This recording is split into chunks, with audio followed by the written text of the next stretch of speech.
South Africa. It's so strange that until pretty recently there was so much optimism about South Africa. It was considered the Rainbow Nation, a multiracial success story and an African juggernaut. This died. Majority of Indians hate Africans.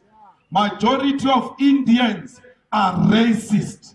And we must never be scared to say that. They are racist. I'm not saying all Indians. I'm saying majority of them.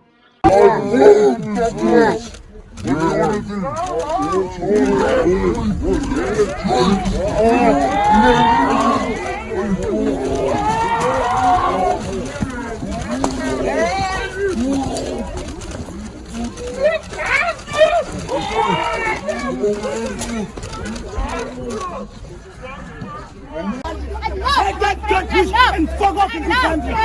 Fuck off. You're foreigners in this country. Take the ship and fuck off. Go to the sea. Fuck off. Who are you? Remember, most farmers are former soldiers. So they will have some, because they come from a background of military collapse, you see. So they would have had a stint or other at one point in their lives of receiving military training, and they can be armed. It can lead to a civil war. It can lead to a civil war. Their rights ought to be protected as well. Their safety ought to be guaranteed as well. So that they don't resort to doing that themselves, because once they resort to doing that themselves, that places them outside of the framework of the law. That's the former president, Colapse Motlanthe, who says that if there's any more friction in that town of Senegal, it could spark civil war. Are you going to listen to him? So be it. We're in this mess because of people like him, who allowed whites to undermine us like that. You think we can listen to people like him? You think we can listen to Mbeki, to Zuma, to Mandela? We'll never allow that. This nonsense must come to an end at some point. These whites should know that we are not stepchildren in this country. This is our country. We too belong here. And if going to Senegal will cause a civil war, if a man exercises his constitutional rights, that will lead to a civil war, so be it. South Africa shares a couple things with Egypt, the first of which is a decline in water supply. Much of the African continent is projected to get drier, with western South Africa projected to be part of this, with the Cape region supposed to lose about 60% of its water by 2070. The devastating effects of El Niño. The lack of rain accompanied by heat waves. This is the worst drought to hit South Africa since 1982. Millions are facing water shortages. This is rather unusual because under normal circumstances I would be waist height in water here. This reservoir has completely dried up, and it just goes to show how severe the drought is. The country's farmers have been the hardest hit. And just talking about the soil itself. Many commercial farmers have criticized the government's slow response in helping out. At this stage, there's no help. So it's going to affect our food security. It's going to affect the price, and the poorest of the poorest that we always talk about, they are the ones who are going to be worse off.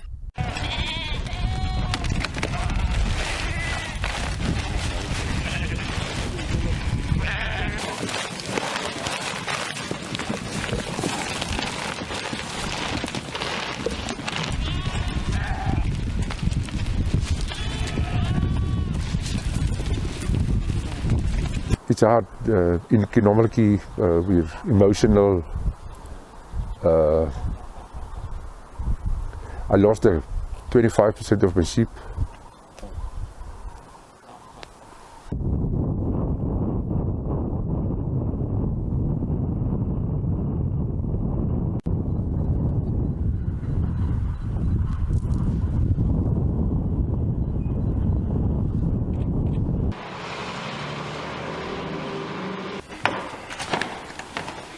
And there has been people that took their own life just out of hopelessness. and as an outcome, maybe for their wife and their children to maybe be able to go on.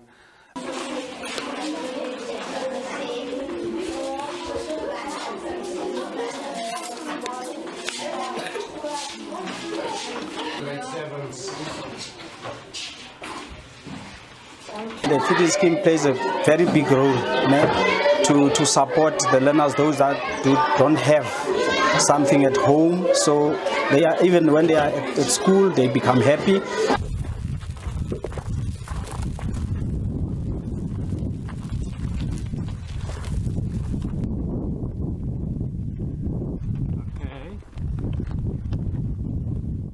It also shares growing population and growing poverty, with the population going from 45 to 57 million over the last 20 years, which is honestly better than a lot of third world countries. However, poverty rates have gone up, currently at 16%, with urban poverty getting worse over the last few years, while rural has stagnated or improved. South Africa's unemployment was at a horrific 28% before COVID. Unemployment in South Africa has hit a record high, and worryingly, that's even before the impact of COVID-19. There were 7.1 million people without jobs in the first quarter of the year, Statistics South Africa said, up from 6.7 million in the previous quarter.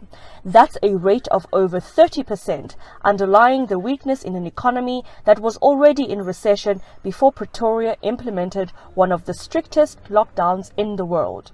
The biggest issue is South Africa's racial and ethnic tensions, which coincide heavily with inequality. South Africa is the most unequal nation on Earth, and this has gotten even worse. Median black income has increased by 15% over the last 20 years, but this has almost certainly been eaten up by the greater cost of urban living.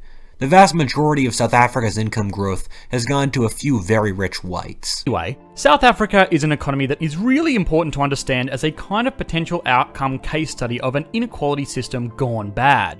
The nation itself, on paper at least, is not so terrible. It is actually one of the wealthiest nations in all of Africa, trading back and forth quite frequently with Nigeria. It signifies how equal a country is. A 0 means perfect equality, and a 1 means one person owns everything, with nothing else left for anybody.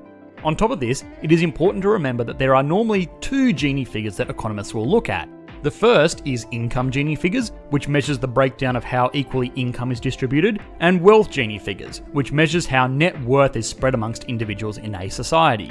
The figure most commonly stated is income Gini figures, and for reference, the income Gini coefficient of the United States is 0.39, a country that is typically seen as more even with a stronger social policy system like, say, Finland has an income Gini coefficient of 0.26, and a more ruthless, cutthroat capitalistic market like the People's Republic of China has an income Gini coefficient figure of 0.47. So you can see it is pretty evenly spread amongst most major economies in the world. Now, South Africa? Well, South Africa has an income Gini coefficient figure of 0.63, making it by far and away the most uneven nation on Earth. What South Africa does have, though, is a small group consisting of about 2% of the population that lives similar to upper middle class Americans, which lies in stark contrast to the rest of the population, which lives similar lives to their peers in neighbouring African nations. The big and obvious reason for this is the hangover the nation has had with strong social policies that dictated there were two distinct classes of citizen in the nation. The cycle of poverty is very hard to break. The biggest determinant factor of if someone will be wealthy today is if they were born wealthy. It is something that sounds so obvious that you would probably roll your eyes at someone pointing it out. But in nations built on the idea that anybody can end up anywhere depending on how much effort they put in, it does sound like a factoid that shouldn't really be true. The issue is that wealth begets wealth, and poverty, especially absolute poverty, begets poverty. As of 2018, more than half of the nation of South Africa is living on less than $5.50 a day, which is the World Bank's threshold for absolute poverty. What makes this concerning is that this is one of the few countries where this figure is on the rise. South Africa is strange that the fortunes and businesses are controlled by a tiny white elite, but practically the entire government is black. Partially, this economic difference is due to centuries of racist practices on the part of the whites, but also since an industrial European civilization rammed into an illiterate Iron Age one. Unlike other African countries where all the ethnic groups are relatively equally poor, in South Africa, blacks see whites' wealth and being barely literate, wonder why they can't have it, and think that if they divided it, everyone would be richer. Under these circumstances of massive unemployment and large population growth, it seems more than likely that at a certain point the government takes the land from the whites and divides it among black smallholders. The conference does not ask. Chapter 25, Section 2B of the Constitution says property may be expropriated subject to compensation. 21 years after adoption of that clause, the ANC wants to turn it on its head. We agree that the National Executive Committee will initiate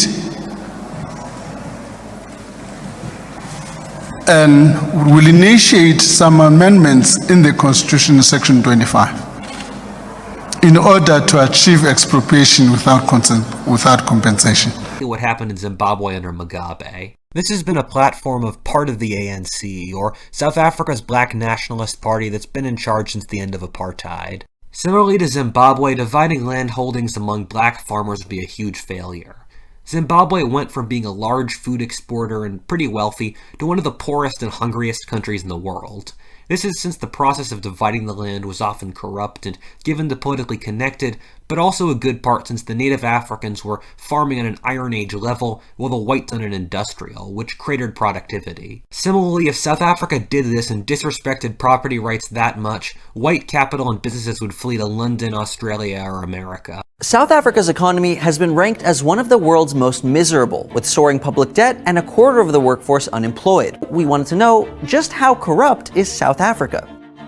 Well, South Africa actually has a strict legal framework that's tough on corruption, with bribery, extortion, fraud, and money laundering all considered criminal offenses. However, these laws often go unenforced, and corruption is widely considered a plague on the South African economy. This corruption generally comes in two forms. One is called tenderpreneurship, which is when a public official or other well-connected individual uses their high status to profit from inflated contracts, which are also called tenders. The practice is so prevalent that some economists say it's partially to blame for South Africa's stifled development and tarnished image as an attractive destination for foreign investment. Corruption is also rampant in the private sector. Much of it comes from abusing the Broad-Based Black Economic Empowerment Act, or BEE, which was created in the early 2000s as a direct response to nearly half a century of apartheid policies which favored white-owned businesses. The law aims to redistribute assets and wealth among the country's minority population by requiring businesses to hire a set proportion of black employees in order to secure licenses and government contracts. The law in this case states that black is an umbrella term for historically disadvantaged people and can include other minorities. Corruption takes the form of fronting, which occurs when a mostly white-owned business misrepresents itself as racially diverse in order to benefit from BEE. Until South Africa elects a more just leader and further enforces their existing anti-corruption framework, this shady behavior will likely continue. South Africa's corrupt government is part of the reason why the country was named as having one of the world's most miserable economies.